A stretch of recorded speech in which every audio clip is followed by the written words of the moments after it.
Сәлеметсіздер ме? Пайда мен зиян YouTube каналының көрермендері. Бүгінгі видеомыз көрермендердің сұрауы бойынша қан қысымы туралы болмақ. Үй жағдайында қан қысымын дәрсіз түсіруге бола ма? Қарапайым қызылшаның қандай әсері бар? Айтатын боламыз. Ал сіздер каналымызға тіркеліп, лайк басуды ұмытпаңыздар.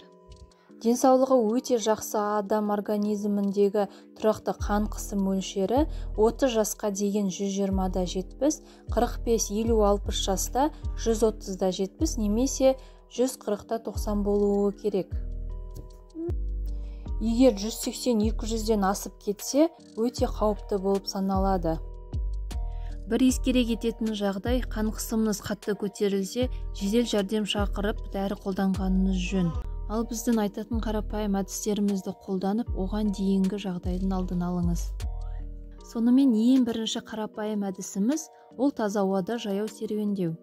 Әрине, ұзақ уақыт жылдам немесе жүгіру емес, асықпай таза ауада жүріп қайтыңыз. Бұл қан қысымға ғана емес, салауатты өмір салтын ұстануды таптырмайтын амал. Екінші қарапайым әдісіміз құлаққа массаж жасау. Яғни 3-5 минут құлаққа және құлақ ұшына жаймен уқалап массаж жасасаңыз, сәлде болсын қан қысымыңызға әсері тиеді. Бұл шығыс медицинасынан алынған әдіс болып табылады. Ал үшінші әдісіміз тұзды ванна қабылдау. Жылы сумен толтырылған ваннаға 5-10 ас қасық тұз салып, 10-15 минут жатсаңыз жақсы әсер болады. Келесі әдісіміз күн көзіне қыздыру немесе солярий қабылдау. Бұған күн көзі көп түсетін мемлекеттерде гипертониямен ауыратын адамдар саны өте сирек, ал керісінше күн аз түсетін елдерде қан қысымы жоғары болатыны дәлел екен. Келесі 5-ші кеңесіміз диета сақтау. Яғни қуырылған, майлы, тұздалған, тұзы көп тағамдардан бас тартыңыз. Жеміс-жидек, көкөніс жиі қолданыңыз. Таңғы асқа күріш, гречка, овсянка кашаларын қолданған жөн. Әрине сүт өнімдерін тұтынуды ұмытпаңыз. Келесі 6-шы әдісіміз ем ретінде болмақ. Ол қарапайым қызылша. Қызылшаның адам ағзасына пайдасы өте мол. Оның барлығын бұл видеода айтып жеткізу мүмкін емес. Бір қызылшаны шырын өткізгіштен немесе блендерден өткізіп, 3 сағатқа беті ашық күйде қалдырамыз. Бұл маңыздысы.